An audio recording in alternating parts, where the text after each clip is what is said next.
with us today. Thank you for coming. Thank you, Elizabeth. Thank you. You're very welcome, and I think we have a tough crowd here today because a lot of us as hotel operators, as industry people, we are all talking about wellness, especially following the global pandemic and this focus on wellness, taking care of our guests, making sure they're safe. So before we start the questioning, I need to understand something about you. For those of you who don't know, John is a graduate of Cornell University in New York, and he actually came to China, Asia, many years ago. But you did that backpacking your way to a 25-year career with AMAN Hotel and Resorts, one of the most exclusive luxury brands. How did that happen? I should have never told her about my backpacking experience.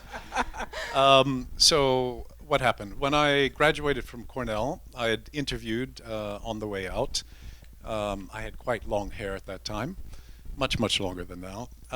So anyway, I went through some interesting interviews, including one interviewer pulling my ponytail, saying, "What the hell is that?" But anyway, I ended up coming out with a couple of offers. One was with the Hyatt, I think it was, in St. Louis, Missouri, in a F&B position, and another position with Aramar Catering to be somewhere in New Mexico. And neither really tickled me. And I'd always had this hunkering to come to Asia to get into resort development and management in Asia. And I don't know why. Since I've been here all this time, people say reincarnate Asian from way back for some reason. So anyway, I said, well, interviewing with a lot of the companies to come to Asia, being a Yank, typically you're not picked up to go overseas immediately unless you have a lot of experience or multiple languages under your belt, which I didn't. So I said, the hell with it. I put on a backpack and I started traveling. And I traveled through Tahiti, Noumea, got to New Zealand. I picked kiwi fruit for 3 months as a migrant farm picker. I'm sure your parents were happy about that. Oh, they John. were delighted. They put a lot of money into your education, and then you just did your backpacking. Absolutely. So in those days, of course, it was very difficult to keep tabs on people. So no cell phones. No cell phones. No WeChat. So then after 3 months in New Zealand, I ended up in Australia, and I hooked up with some friends that I knew from the World's Fair, 1984 World's Fair in New Orleans. They had several restaurants and bars, clubs around New South Wales and Sydney, and I ended up working with them for about a year, illegally under the radar, because I was not supposed to work in Australia, just coming in as a backpacker, as a tourist. And after a year, then I continued on my journey, put my backpack back on, still no money under my belt, paying off those student loans, and worked my way up through Singapore and Malaysia and up to Thailand. And I ran into a couple of old classmates from Cornell, AMAN for the hotelier network. And at the same time, I basically just went out to the Tourism Authority of Thailand and got their book of all hotels, and I wrote a cover letter, and sent my CV to every. You typed a letter? I typed letters. We did have, the beginning of computers in those days. So, and I sent out my CV to basically every GM around the country. And I had several requests for meetings because these GMs wanted to know who was this crazy guy that literally showed up in Bangkok with no job and was knocking on doors looking for work. I ended up getting a couple of offers, the Dusit Group, Imperial, and the Accor Group. And some of the various general managers that I had met said, go with Accor because you'll fast track, you'll learn a lot, it'll be very interesting. And so I took their recommendations, and I was the food and beverage manager of the Novotel Siam Square for 2 years. And at the end of those 2 years, I was being asked to go to Koh Samui because the Accor Group had taken over a tiny little property, not on the beach, inland somewhere, and they wanted me to be the manager of that property. And it just didn't feel right. And at the same time, fortunately, the AMAN Group was putting together a team to go to Myanmar, Burma, to open up the Strand Hotel. And I knew a couple other guys that were working for the Sukhothai, for Swiss Hotel, who were going as part of the team. And I ended up getting an offer to go as a food and beverage manager there. I did.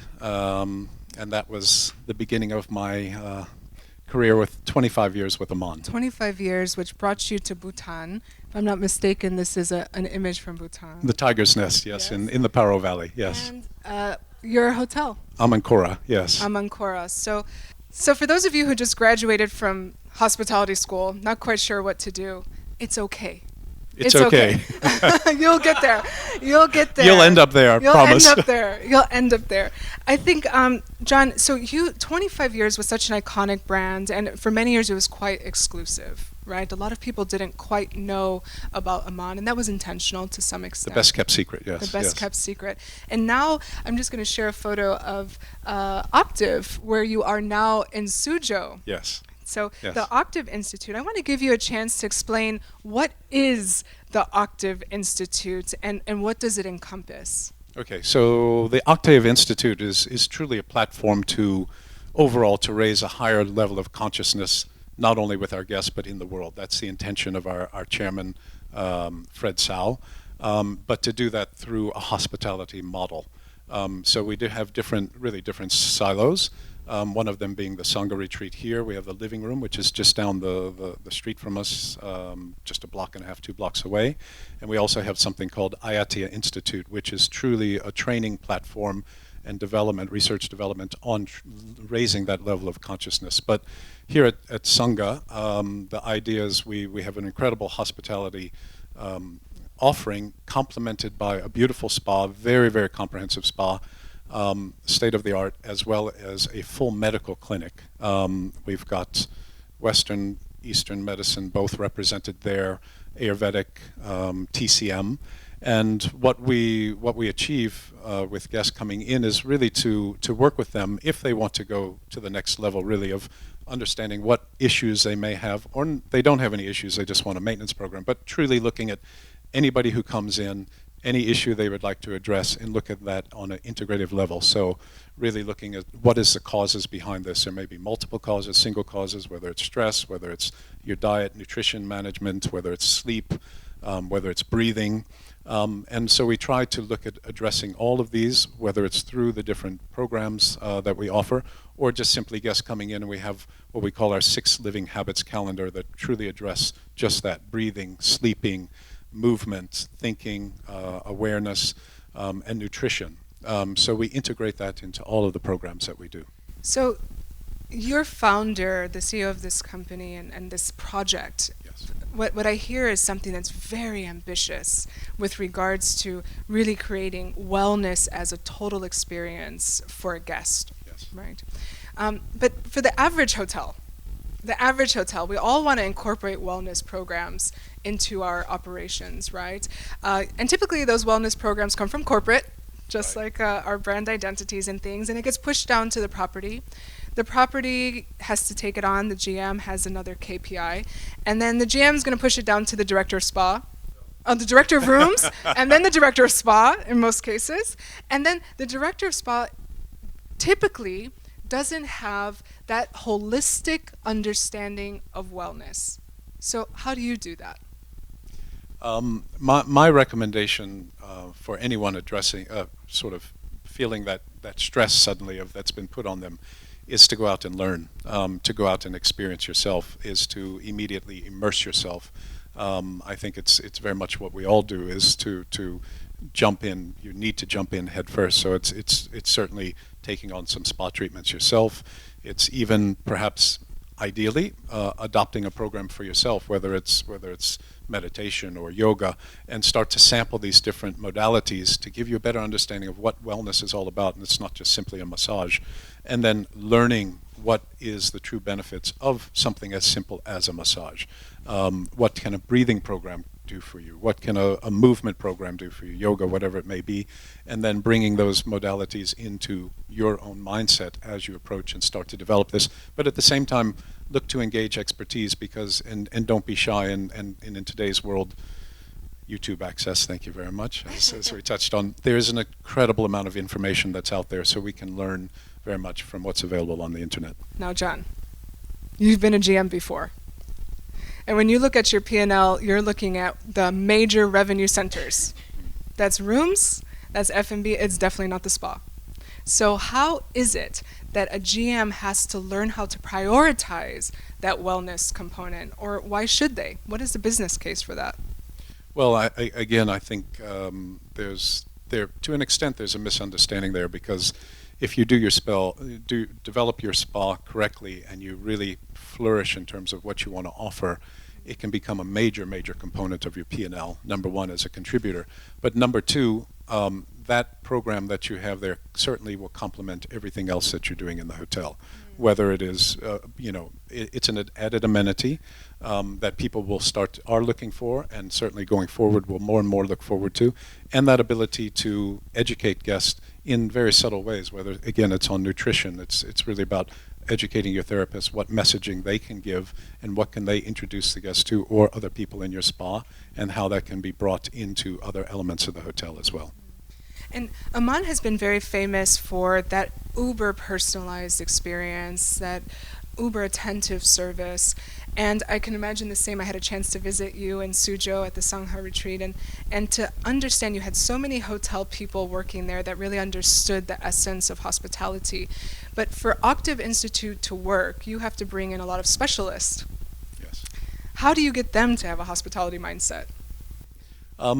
Well, to begin with, a lot goes through our screening process to really look for true individuals, practitioners that we know, as I explained to you when we met before, that you're not getting in the foo-foo snake oil salesmen or the fake gurus, that you're truly bringing in people that have experience behind them, that you know and understand they have worked with a good volume of their own clients.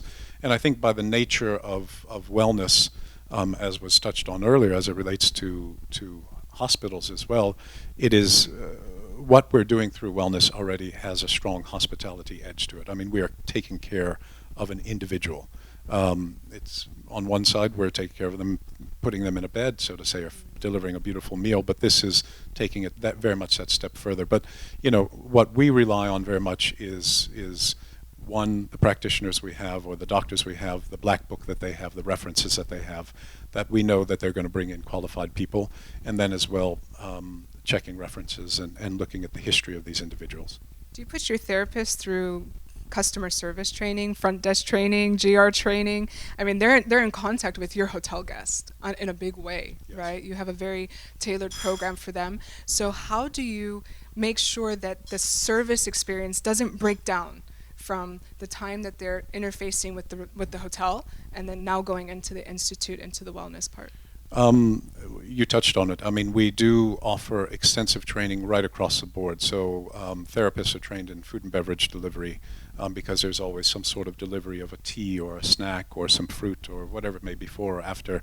That's their in-spa experience, that whole welcome experience. So they go through very similar training that those that would be in the front office or, again, in food and beverage would go to, on guest orientation, how to receive, how to handle. So what the advantage of this, of course, goes back to manning it sometimes, is you have very versatile staff. So it behooves us to actually train not only them, but many different individuals in the operation to be multifaceted, multi-skilled, multitasked at the end of the day. When needed, they can be brought into other operations. So we very much embrace that, even within the clinic, on that medical side, as well as within the spa. So I want to share some photos of some of the amenities that they have at OCTAVE, and this is a sound healing room. It's impressive, and I think that when we think about a traditional hotel spa, it's just a room that's been converted to have beds for massage, right? And when you go to OCTAVE, you really feel this real focus on all styles of wellness. And this is a photo of a hammam. This is the first hammam I've seen in Asia, in China, Hong Kong even. So they have that there. And so when I see this as a hotel operator, I think, oh my God, it's such a headache to maintain. It's not only a headache to maintain, but it's very expensive. It's very expensive. And for you as the COO, the Chief Operating Officer, how do you balance that? How do you balance this huge expense in space with your business model? How do you make something like this work as a business concept? Well, as to begin with, it's it's not just a straightforward, it's interesting because OCTAVE, our parent company, is actually a shipping company. And some of the sentiments that were there originally were how we operate the shipping company is how we operate the hospitality side and the P&L. So depreciation, amortization, development costs were all loaded What into is depreciation on your hammam? I'd like to know. We're all loaded into some of the rates and program rates and rack rates that we were doing, which led to astronomical lead-in rates. But no, it's balancing out that obviously through scrutiny over the P&L and looking at what sort of a return we must achieve to cover our base operating costs to go well beyond that break-even point. So, all of this was certainly taken into account in the early days of development. But as we age, it gets more and more challenging, of course, because the maintenance costs do go up. But we're still a very young property. We've only been operating for about 3 years. Beautiful property. 3 years now. But all of those components very much have to be brought in to achieve. And there is always that understanding that the first couple of years you will not be making money, so to say. You will not be. You're running a GOL most likely rather than a GOP until you build up that critical mass and you move beyond that point. So that's something that we all have to, we have to swallow in the initial stages, and our owners need to understand that as well. And I think that also the customer needs to understand that, right? The guest or the customer needs to understand that the value of the product and the services that you're offering. How do you educate your customers and the market about what OCTAVE Institute is? Well, not about the investment, because I think many of them would fall over, right? How do we educate and go out and market? Well, I've got a couple of my sales team in the back of the room here, but through aggressive online focus, KOLs, to bring, the whole KOL concept is generally very new to me, having done what I've done in AMAN, where we really weren't dependent, and I didn't, work in the China market before. But that understanding of the importance of how one individual can truly make or break you for forever, or certainly for the short term. So leveraging on those individuals, very aggressive PR and how we approach that within China and internationally as well. And the messaging that goes out, and ensuring that our messaging is not too esoteric in approach, and that it is something that is palatable, that people can truly understand and embrace at the same time. So when you say esoteric, are you meaning foo-foo? A lot of people think wellness is this foo-foo feeling that, how do I understand that that's important to me, right? So it's, when we look at some of the platforms of what we're offering, one example is something called Quantum Leadership, which is a beautiful program that is about what we call becoming the CEO of your own life. And the messaging that is there, straightforward as that sounds a bit out of reach, but when you break it down and then you start to approach it from a much more holistic point of view, it is something that people realize that anybody can approach. So it's taking the messaging, and our chairman is, I have to say, bless him, he's incredibly creative. He's spitting out amazing ideas and churning out wonderful programs for us to work with. But then it's taking that, because quite often that is at a very intellectual level. Sometimes I think we're MIT, Massachusetts Institute of Technology, but then bringing that down into something that is market focused and market friendly at the same time. So we're talking about hospitality and wellness, and you have created the OCTAVE Institute. You're leading the OCTAVE Institute operations to kind of create this idea of wellness for a guest stay and also total holistic well-being. But you have employees that are really important in creating that experience for the customers. But also when we think about like an HR perspective, how do you create a wellness experience for your employees? There's a lot of talk about the wellness of the customer, but what about the wellness of the team? And we've all felt the burnout, right? In our industry, we've all done the long hours. GMs are available 24 hours a day. How do you strike that balance also in the operations side for the people who are creating wellness for others? So what we've done is there's a couple of things, because we have focused just to ensure that there's not that disconnect. So what we've created is a passport for health of our team members, And as I'd mentioned earlier, we have what is known as the 6 Living Habits calendar that is there for the guest. And we encourage and almost ensure that all of our staff now are going through these various programs: breathing programs, yoga programs, nutrition programs, cooking programs, nutritious, cooking, juicing, things like this. So they're embracing all of that. The quantum leadership program that I mentioned, all of our team have been through it once, and some, including Alan, who's in the back of the room, director of sales, he is participating not only as a participant but as a facilitator. So everybody is engaged in truly living and breathing this. And then what we are doing is allotting time to allow people to participate in movement programs, different classes that are available on our campus, so to say, on the property. So I have to ask, in your opinion, because you have been a GM before in a hotel, where is the breakdown in the average hotel wellness program? Where does it happen? Why does it happen? How can it be resolved? How can people really develop a wellness program for their guests? I think the breakdown goes back to an earlier question, that there's a disconnect quite often in the leadership as to what is wellness, what should we be offering as truly a holistic spa program. It's not just simply putting a massage bed in a room and charging $60 or $100, whatever it is. It is truly embracing that concept and ensuring that the delivery of what you want to achieve at reception and going upstairs into a room is similarly achieved going through, so that guest delivery is there from start to finish. It goes back to what we mentioned as well. Again, very often there's a breakdown in the training, ensuring that your therapist, your receptionists in the spa are trained similarly, that brand message, that brand feeling is carried through, that a guest experience carries through seamlessly in all areas of the hotel. And quite often there's a disconnect that you see. The spa gym area is very neglected. Very often it's not maintained. Capital expenditure is not going into their areas, and it is visibly noticeable very quickly to any discerning guest and pretty much to anybody. It was interesting to learn from you as well that AMAN didn't even start with spas, right? They were not even, for something that, as you think of as iconic as an AMAN Resort and hotel, it just, they didn't have a spa program. But why did they make that change? So it's an interesting story. Adrian Zecca, the founder and chairman of AMAN for many, many years, believe it or not, simply just didn't know spa, didn't believe in spa.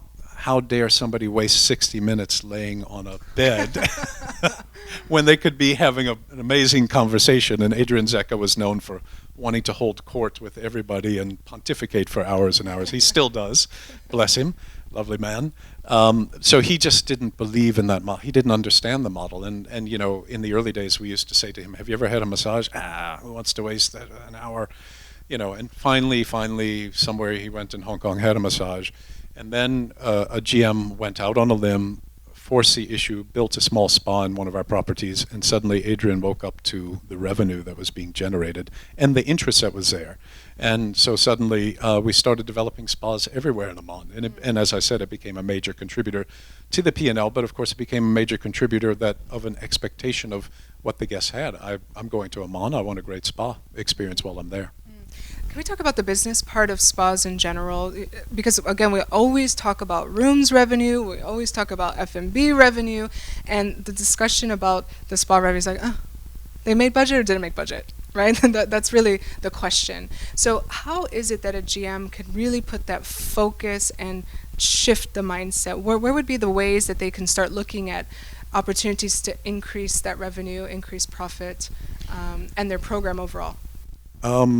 Well, again, I'm going to step away from Octave because we all are about spa and wellness there 100%. But if I go back to, as example, the Amman model, what we did very quickly, the spa managers have to be accountable. There's no question in every property. But you look to develop some amazing experiences around that where it is not only embraced by the spa team but embraced by the whole hotel, and integrate other experiences into your spa and vice versa. So you can do, you need to get creative. You need to look at what's what's available on your property to create beautiful experiences for the guest inside the spa, outside the spa, where you're developing that passion from within.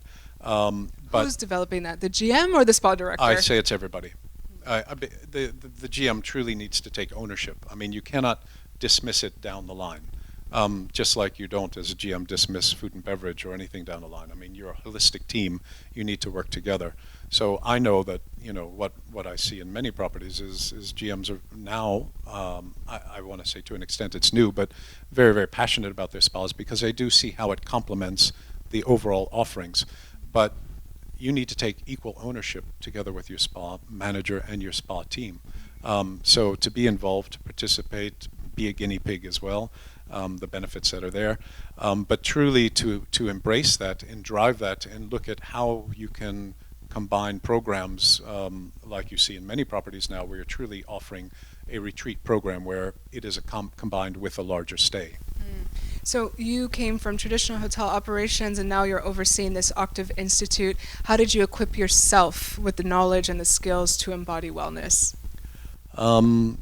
Just what I mentioned earlier, a lot of fast learning, a lot of research very quickly as I started to come on board.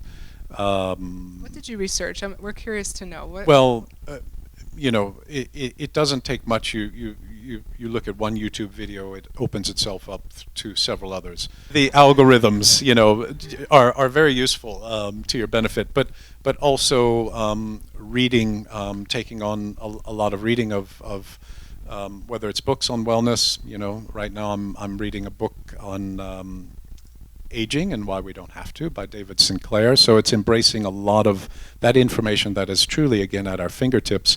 And what I continue to do at SANGHA is, as we discuss programs and we look at different things, I need to be informed because I don't want to be led astray, so to say, by some of those foo-foo snake oil salesmen when they come our way. But honestly, no, to just address it thoroughly and research what we can, speak to other individuals in the industry if necessary about some of these different modalities, and just look to expand my own horizon so that because it needs to be my passion as well. And when we look at where we are in the world and what the world needs, what individuals needs, there is so much out there and available, and it's just a matter of truly researching and aggregating and bringing that together into the guest experience. I think for a lot of hospitality professionals, right, we only see our career as one trajectory through a hotel or one trajectory through a restaurant, for example, and no one really considers this type of transition to wellness. So if someone were interested to make that career shift, what would you recommend them? How would they start? Where would they go, aside from, of course, doing online research, but what would be a good starting point? I think if somebody wanted to transition from another part of the industry or even from outside the industry into wellness and well-being, is to start that journey yourself. You need to embrace it. If you're truly going to be in a position where you want to deliver those experiences to people, you need to be, again, living and breathing that yourself. So, but a GM, 24 hours. All the time available, late night entertaining, lots of wine, smoking with their guests, you know, the whole nine. Smoking what? Yeah. But you know, like, think about the life of the average GM, right? Think about the entertaining that goes into it. Think about the dinners and all these things. How can we expect a GM to embrace this lifestyle sincerely and wholeheartedly? How can they even start that? Let alone a GM, I'm gonna make everybody laugh, but sometimes we have to learn to say no. We do have to learn to find a balance, and I think many of us start off in our career and we embrace that. We have very unhealthy livers from for many reasons, from the foie gras to the excessive alcohol. But at some point you do realize I need to, either you step on the scale and you realize you have a serious problem, or the bag's under your eyes, or your partner tells you, whatever it may be. But it is one, learning to say no, and when you do say no, make sure you have a plan to go and do something else, like step into the gym, go do meditation, go for some yoga, go for a swim, and start to find that balance. And when you do have time, ensure that you are balancing that out with whatever your meals. I mean, in today's world, it's not about the 3 martini lunch. You can have that salad and a glass of soda water, right? So it is very much possible, I think, as the industry and the world has progressed in terms of overall well-being, that we can find that balance, and people appreciate that. People appreciate. I think the guests also feel it. Very much. They see it because see it. when you're on that journey yourself, you naturally you radiate. You have that aura, and people can see that you are looking after yourself. So guests do appreciate that those that are taking care of them ultimately are living that journey as well. Setting the example for our teams. Thank you, John. I'd like to open up for questions to the group. I know we might have quite a few. Hi, my name is Anna. I'm a nutritionist, a functional medicine practitioner, and wellness coach. So I loved everything that you talked about. It's music to my ears. So my question is, why do you think not many hotels are incorporating this wellness experience in their properties? Honestly, I think it goes back to what we touched on earlier. I think a lot of hotels or hotel owners do not understand the benefit of the contribution that a spa can bring to them. And I go back to, it's just simply not the spa revenue itself. It's the contribution to that overall experience of what you're achieving through the room revenue by having that amenity in your property, having wellness programs on offer that attracts people overall as part of their stay. So there, a lot more of the market is truly looking for that, but a lot of owners just don't grasp that still. They look at the traditional components of room, F&B, that's it. They don't go beyond that. So it is, I think we're seeing a change because much more, you're seeing so many properties now are embracing it. Even some very simple, what I want to say is 3 or 4-star properties are now saying this is an integral part of what we have to do. Actually, you're doing something similar here at Capella, or starting this program, starting with the children, right? A children's program. Can you talk a little bit about what that is? Well, we're blessed. Ronan had reached out to our team at the living room, as I mentioned, which is just down the street, to have some of our teachers that we have from our family learning center in the living room to come and run programs for children of guests who are staying here on the weekends to sort of broaden and expand what they have. A very beautiful spa, I have to say, but to increase that offering of wellness, well-being to children as well.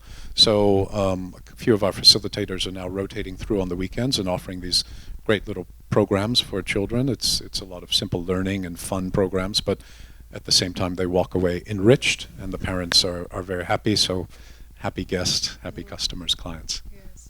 And is that a strategy of Octaves as well, to be involved with younger people, younger learners about wellness?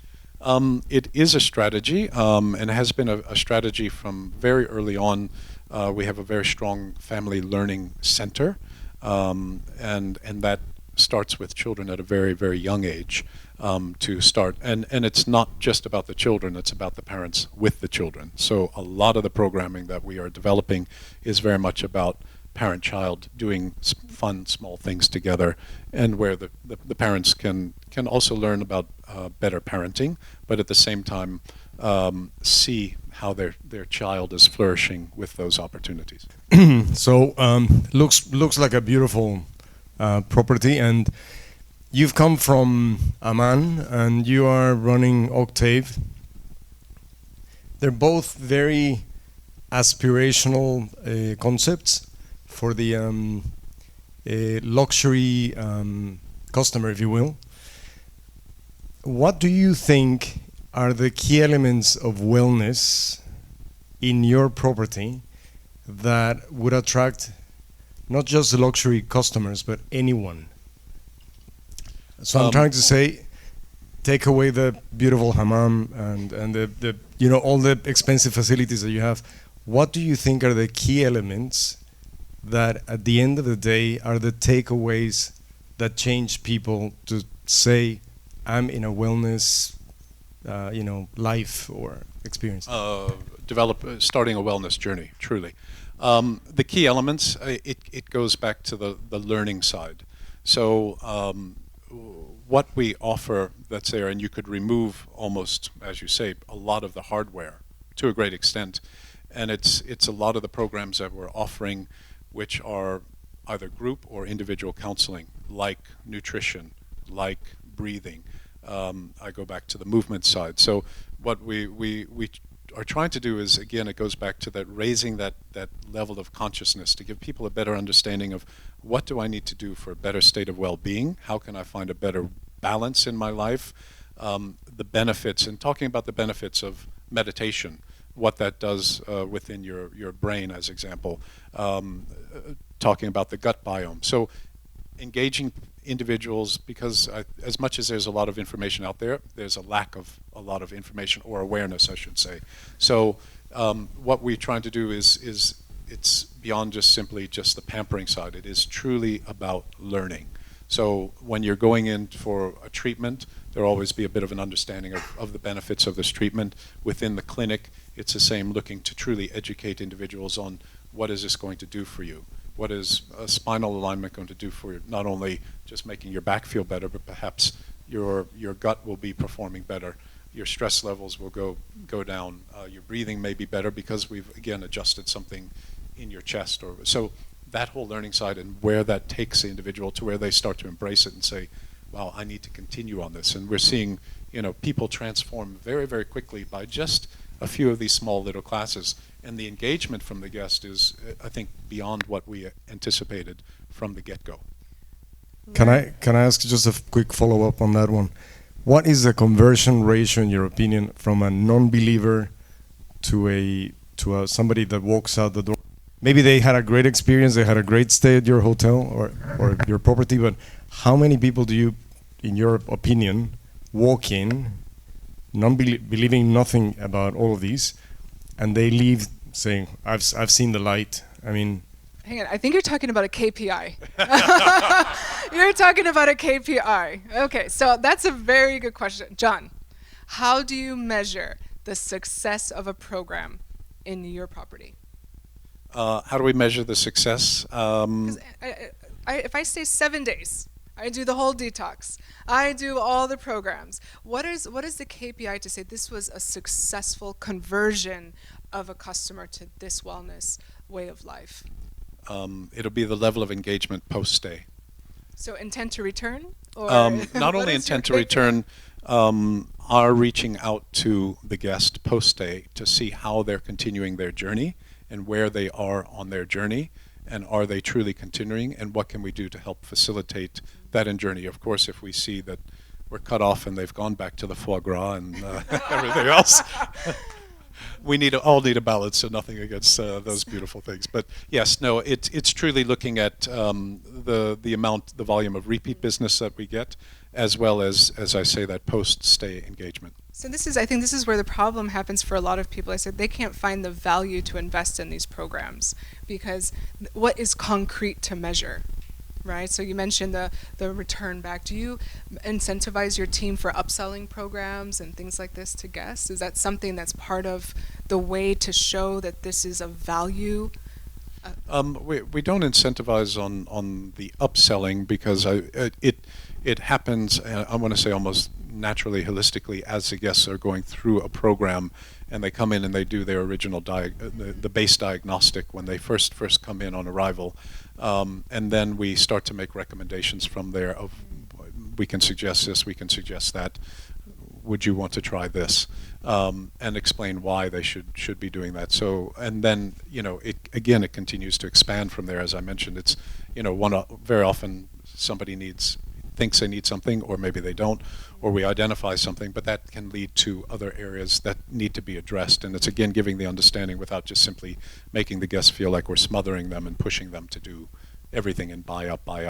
John, thank you so much for the overall interview and presentation. It's really very nice. Thank you. My name is Jenny. I'm from healthcare background. So I'm not asking question. I just want to have a comment because Chinese government has launched the health reforms. Okay, Ikai, and the first round I think was about 20 years ago. The second round was about 5 to 10 years ago, and by 2020, we're supposed to have achieved outcomes. So, for instance, value-based on the top of the hierarchy is the health. Okay. okay, we're talking about transforming from healthcare to health.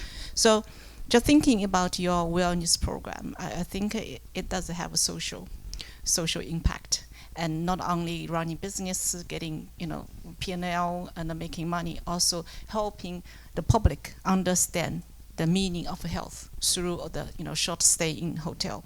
So I think this is wonderful, and you should be proud of this. Thank you. It's very ethical. Thank you. Talking about outcome, I think instead of measure KPI from how many, whether people is educated, whether staying longer, and maybe you can, suggestion could be from different perspective. Yeah. What's the customer's understanding about health? Because well-being, wellness is usually linked to health, social status. Because when people poor, they have no, not possible talking about well-being. They struggle for food and roof, trying to survive.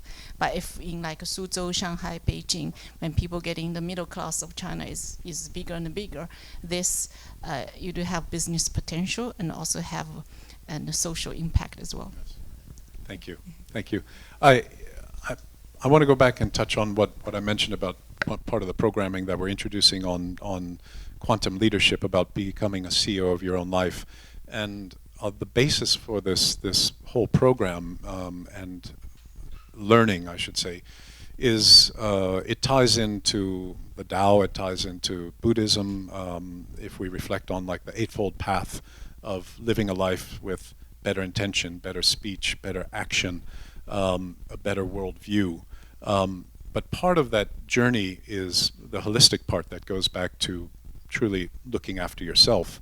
And as you start to go on this journey, which we try to introduce people through by becoming the CEO of your own life, you start to naturally impact those around you. So you've started to live a better life yourself. You're looking after yourself. We touched on it. You start to radiate. You have a better aura. Your speech is better. Your intention, your actions, how you treat your family, how then you treat your colleagues in the organization, how then you treat your community.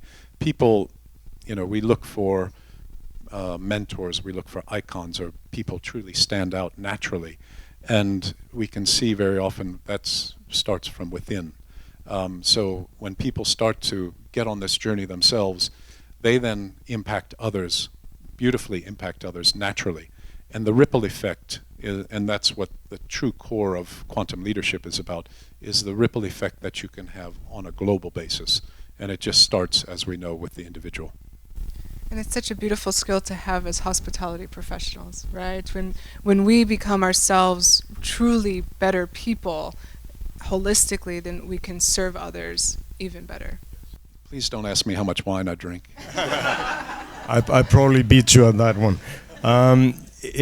So this is all very interesting, but I'm trying to also figure out how is it that you manage to get people to go to put the first foot at your property, because I understand that there is all these benefits about being, feeling good and the way you speak. In my life, I'm a hotelier, and pretty much the first question I get is, how do you manage to weigh how much you weigh? Because in the hospitality life, people typically, fight putting on weight. But I find that most people see themselves as, that's great for them, but I cannot do it. So they accept the fact that, it's not for them. How do you manage to get people to try it? To actually say, that could be you as well, to really get inspired for themselves. Right.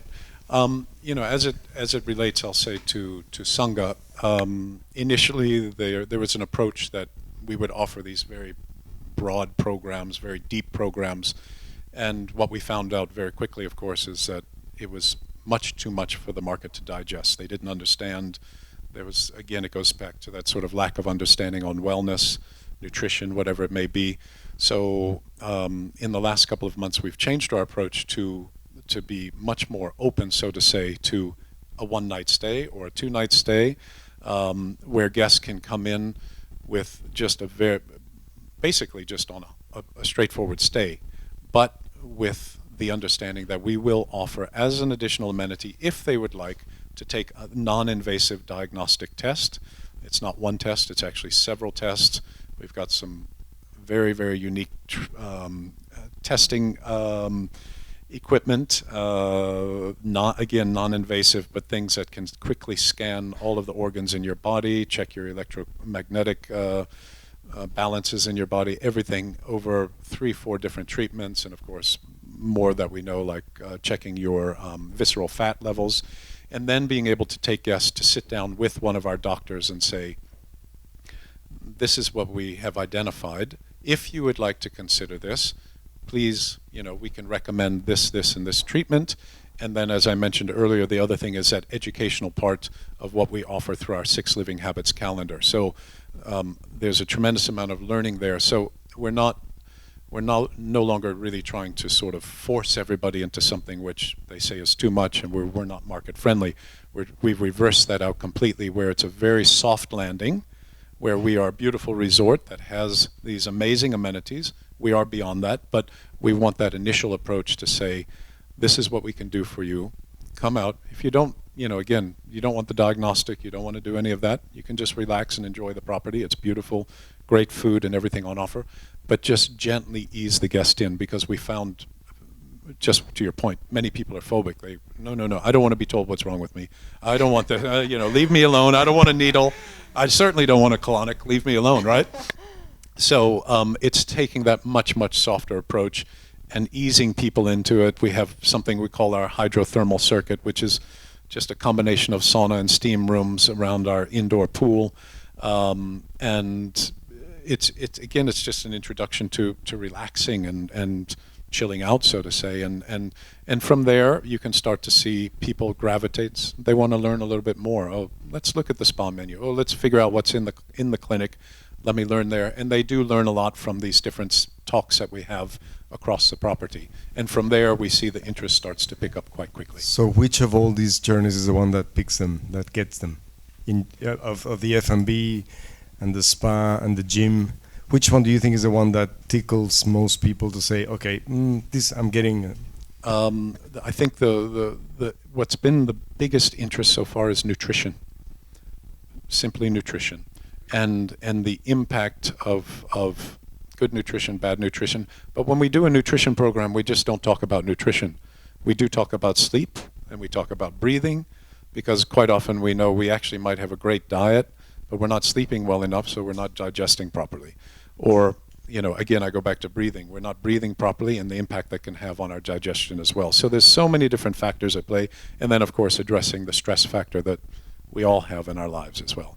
Digital stress on top of it. We have time for one more question. Thanks, John, for all the news and what is happening with the wellness part. I'm Theo. I do design and build, and there is also some wellness elements now in different projects besides hospitality. We could talk about in the workplaces. Actually, now even co-working, co-living, all these are having different elements in the wellness. My question is, do you think there is a switch or any type of strategy different making when you talk about property? How to target people in the property, if it's in a hotel or if it's in an office environment? The approach for wellness is different, or it's pretty much the same? I would say you should approach it similarly. That market ultimately is the same market, whether you have a captive office audience, co-living audience, whatever it may be. There's tremendous opportunity to tap into that, and we've seen that. I've seen that in my previous life with AMAN, where we have gone into areas, projects that are not within a property, but more into areas where there's residential or office, and what we can tap very, very quickly in that market. And the contribution that brings to the P&L of that business is profound. I hope that answers your question. No, the strategy, the approach is the same. Actually, and because it's everything about the health. How to keep the balance between what could be probably the typical stressful moments that anyone have, yes, and also the relaxed time. Thank you. Actually, I do have two This questions. is the master's student, by the way. This is the this is the hospitality It's a tough crowd student. you've got here. Yeah. Thank you. So the first one would be with your long last time with AMAN, right? 25 years, and with your extensive travel background. So what do you think is a fundamentally successful AMAN brand? So that's something I want to know, because people who are doing hospitality, they all know for the brand AMAN, but AMAN Hotel is very rare actually in China, especially. Even for the Shanghai one, it's like maybe 2 hours away from city, so many people wouldn't have the chance to go visit the property, but it's very famous. And the second question will be the question about wellness program in the hotels. Do you think this will be the trend for the maybe next 15, 20 years? So, you know, we have city hotel, right? We have resorts. Do you think the wellness hotel could be another maybe industry, will be another trend or another what I say, it's a huge potential to do it, like in China or in other places, other market. And did you take a look at other program before you're launching the program in Suzhou, or where else you have been looking into? Okay, I'll start from your last question first. In terms of other programs, of course, we did look at what the market is doing. We've looked at, you know, an array of properties from Shah in Spain to Vana in India, Ananda in India, Shivasom, Kamalaya, you know, in the U.S., many different properties as well. So looking at what is there, what's available, and you have to, of course, look at what are true sort of market leaders at that time, what's on offer, what are the popular programs, but what can you do to enhance that? What can you do? And what we've tried to do much more is look at what I've touched on in terms of integrating programming such that it addresses much more than just one thing. And again, that's becomes a big learning sort of opportunity, but also challenge as you approach guests on how to integrate that into a sales pitch and into a program that seems something that I truly want. But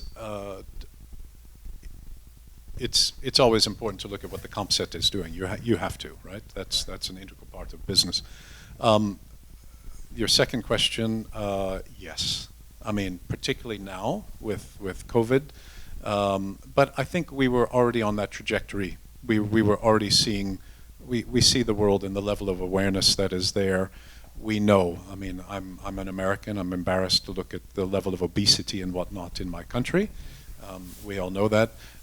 So with that, at the same time, with a lot of platforms that are there available online, the awareness is there, the opportunity to improve oneself is there, the support group is there through social media, online, offline. So to your point, yes, tremendous opportunity. I would hope, not for on a competitive sake, but I would hope for, as example, the people of China, we see a lot more similar to OCTAVE or other properties that we do know are coming up, but that there's more of a flourishing, because again, you know the impact you can have on the well-being of people through those properties. So it's also, I think, taking a selfish approach, but knowing that there's an incredible bottom line to that, but the positive impact you're having on people's well-being. AMAN. Interesting with AMAN, because if you were to, you know, I grew up, so to say, under Adrian Zecca. It's all about a gut feeling.